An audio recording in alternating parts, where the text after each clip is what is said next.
Hello friends, রান্নায় ব্যঞ্জন চ্যানেলে আপনাদের স্বাগত। নতুন বন্ধুদের স্বাগত জানিয়ে পুরনো বন্ধুরা পাশে থাকার জন্য ধন্যবাদ জানিয়ে আজ আমি সুন্দর একটা রেসিপি আপনাদের সঙ্গে শেয়ার করছি। সেটা হলো পাকা আমের টক ঝাল মিষ্টি জেলি। খুব সুন্দর রেসিপি। আমার ভিডিওটা শেষ পর্যন্ত দেখার জন্য অনুরোধ রইল।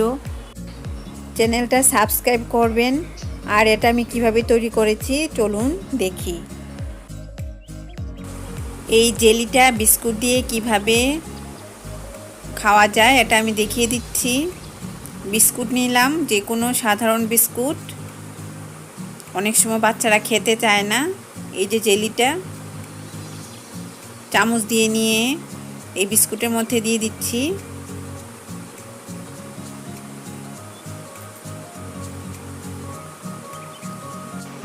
এরকমভাবে বাচ্চাদেরকে দিতে হবে। এরকমভাবে করে দিলে বয়স্করাও ভালোভাবে খাবে, খুশি হবে, আপনি নিজেও খেতে পারবেন।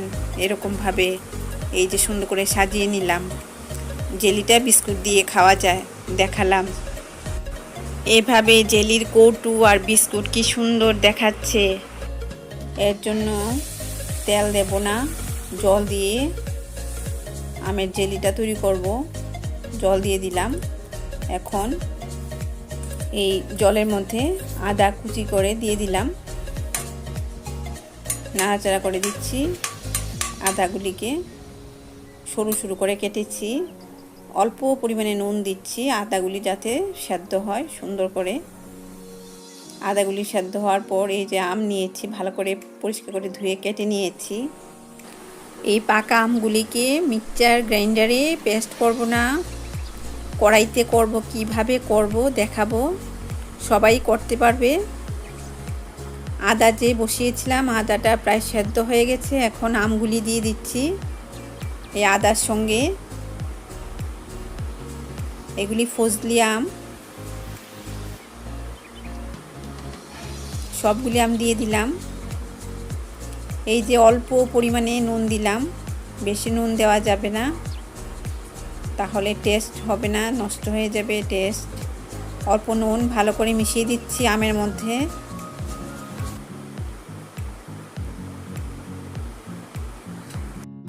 নুনটা ভালো করে মিশিয়ে ঢাকা দিয়ে রাখলাম। ঢাকা তোলার পর 10 মিনিট পর এরকম হয়েছে আমগুলি কিন্তু পাকা, খুব তাড়াতাড়ি নরম হয়ে গেছে। এখন খুন্তি দিয়ে থেতো করে দিচ্ছি। এভাবেই থেতো করে দিতে হবে, মেশিনে পেস্ট করে নিলে হয়। আমি মেশিন ছাড়াই এভাবে করছি, সবাই যাতে করতে পারে এইভাবে, এর জন্য দেখিয়ে দিচ্ছি। খুন্তি দিয়ে সুন্দর করে করা যায়। এই যে সুন্দর পেস্ট তৈরি করে নিলাম, জেলি হবে, আমের জেলি।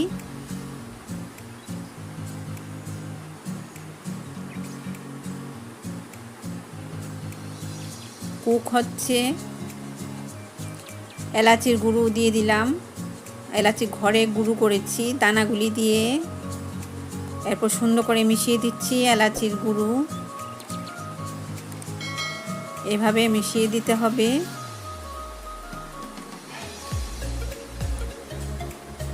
এভাবে জেলি তৈরি করে রাখলে, ঠান্ডা করে কাচের শিশিতে ভরে রাখলে সবাই মাঝে মধ্যে খেতে পারে, বিস্কুট দিয়ে খেতে পারে, বাচ্চারাও খুশি হয়, টিফিনে দিয়ে দেওয়া যেতে পারে।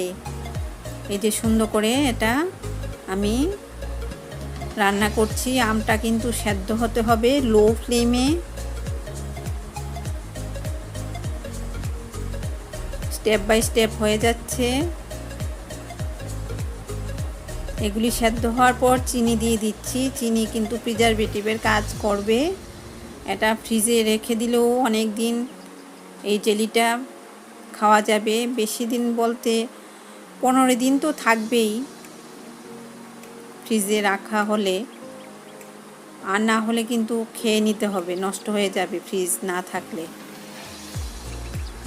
এভাবে সুন্দর করে আমের জেলি তৈরি করে নিচ্ছি।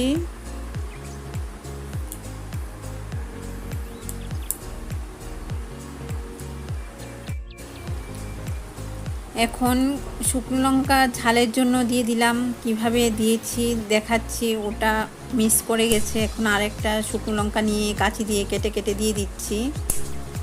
এটা ঝালের জন্য দিলাম।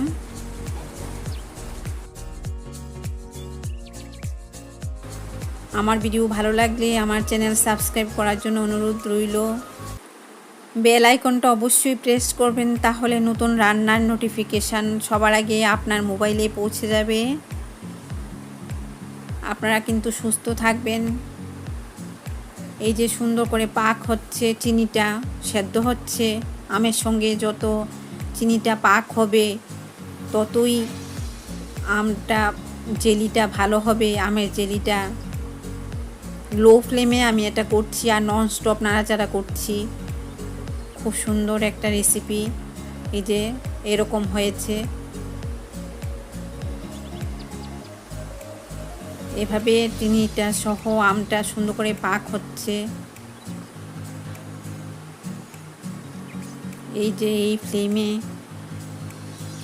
এই যে দেখুন এরকম হয়েছে জেলিটা। পাউরুটি দিয়েও খাওয়া যাবে। এই রকম রং আসা পর্যন্ত রান্না করতে হবে জেলিটা। একটা কাচের বয়ম ভালো করে পরিষ্কার করে ধুয়ে রোদে শুকিয়ে এনেছি। ঠান্ডা করে রাখা আমের জেলিটা এই কাচের শিশির মধ্যে ভরে নিচ্ছি। বড় থেকে ছোট সবাই খেয়ে খুশি হবে। এরকম ঘরে তৈরি করা জেলি খুবই ভালো। প্রিজারভেটিভ নেই, চিনি দিয়ে প্রিজারভেটিভের কাজ হয়েছে। এভাবে সবটা কাচের বয়ম ভর্তি করে নিলাম এই টক ঝাল মিষ্টি আমের জেলি দিয়ে। এগুলি বিস্কুট দিয়ে খাওয়া যায়। এভাবেই সুন্দর করে সাধারণভাবে তৈরি করে নিলাম আমের জেলি, ফজলি আমের জেলি। ধন্যবাদ।